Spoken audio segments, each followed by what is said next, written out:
আজি এটা নতুন ৰেচিপি লৈ আপোনাৰ ওচৰত আকৌ উপস্থিত হৈছোঁ। ভিডিঅ'টো তেন্তে চাই যাব। আজি মই বহুত চিম্পুলভাৱে এটা মটন ৰেচিপি, ছাগলীৰ মাংস, মটন কোৰমা বুলি কয় যাক। তেনেহ'লে বেছি পলম নকৰি ভিডিঅ'টো আৰম্ভ কৰিম। আহক তেন্তে আৰম্ভ কৰোঁ। তাৰ বাবে মই কি সামগ্ৰী ল'ম অতি চিম্পলভাৱে দেখুৱাইছোঁ। এয়া লৈছোঁ চিলি ফ্লেক্স, মই ঘৰতে বনোৱা, আৰু ৰেড চিলি এচামুচ। ইয়াত আছে ডালচেনি, ইলাচি, লং খুন্দি লোৱা এচামুচ, আৰু সামান্য পৰিমাণে হালধি গুড়ি মানে এচামুচ প্ৰায়, আৰু তেজপাত কেইখিলামান সৰু সৰুকৈ মই টুকুৰা কৰি লৈছোঁ।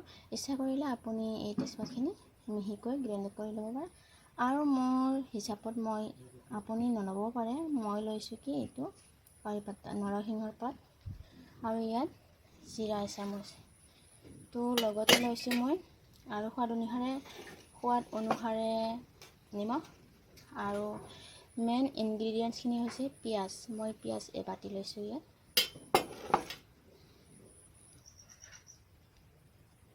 প্ৰথমতে কেৰাহী দিছোঁ ফ্লেমত, আৰু ইয়াত তেল দিছোঁ।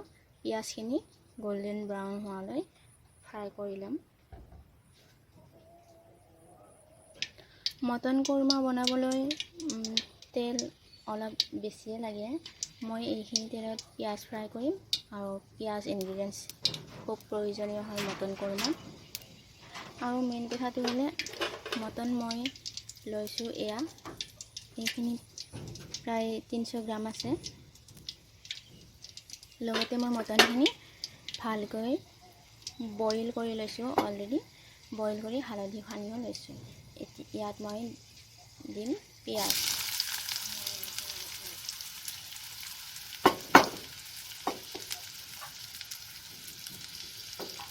আৰু এইখিনি ৰঙচুৱাকৈ ভাজি ল'ম।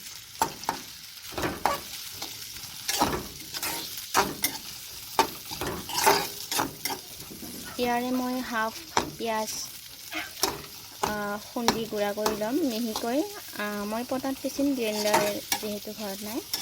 তো আৰু ইয়াৰে কেইডোখৰমান মটন মানে মিটখিনিত দিবৰ কাৰণে বাছ এনেকৈ 5 মিনিটলৈ মই গল্ডেন ব্ৰাউন হোৱালৈ ভাজি ল'ম।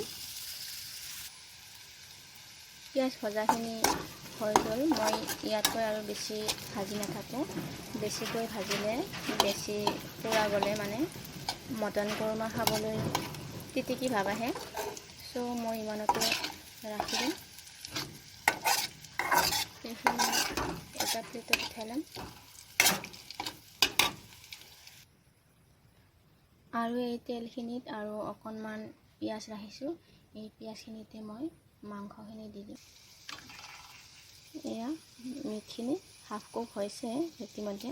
মই বইলখিনি নেদেখুৱালোঁ বাৰু। এতিয়া মই ইয়াত পিঁয়াজখিনি, মাংসখিনি দি দিম।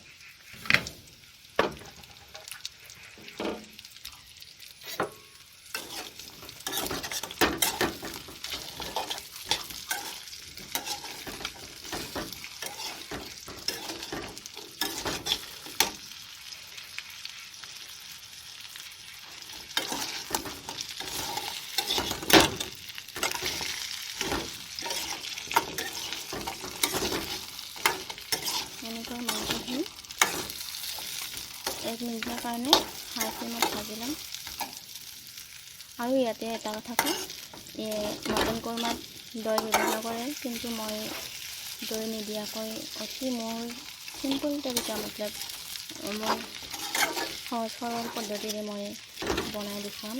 এয়া মাংস গলিছে বুলি ক'ব পাৰে, মানে বইল কৰি লোৱা হৈছিল যে, চ' আপুনি ডাইৰেক্ট কেঁচাকৈ দি দিব পাৰে। এতিয়া মই মছলাখিনি দি ল'ম। প্ৰথমতে হালধি দিছোঁ, তাৰপিছত দিছোঁ নৰসিংহৰ পাত, তাৰপিছত দিছোঁ তেজপাত। গুড়া কৰি ল'লে হয় বা নল'লে হয়। মই জিৰা গুড়ি দিছোঁ, আৰু এটা ইনগ্ৰিডিয়েণ্টছ ক'বলৈ পাহৰি গৈছিলোঁ, এয়া হৈছে বাদামৰ পেষ্ট, মানে গুড়া কৰি লোৱা বাদাম। আপুনি কাজু দিব পাৰে, যিকোনো দিব পাৰে। এয়া জলকীয়া, আৰু এয়া গৈছে ৰেড চিলি, আৰু এয়া একেবাৰে শেষত লং, ইলাচি, দালচেনি।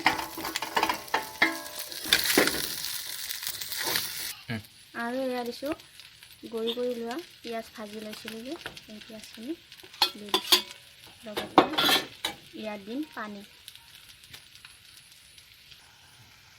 2 মিনিটলৈকে লৰাই থাকিব। তাৰপিছত এয়া মই পানী দিম।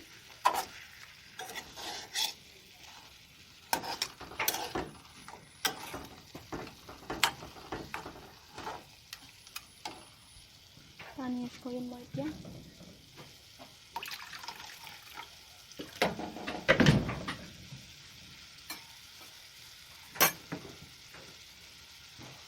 পানী দিছোঁ এবাটি।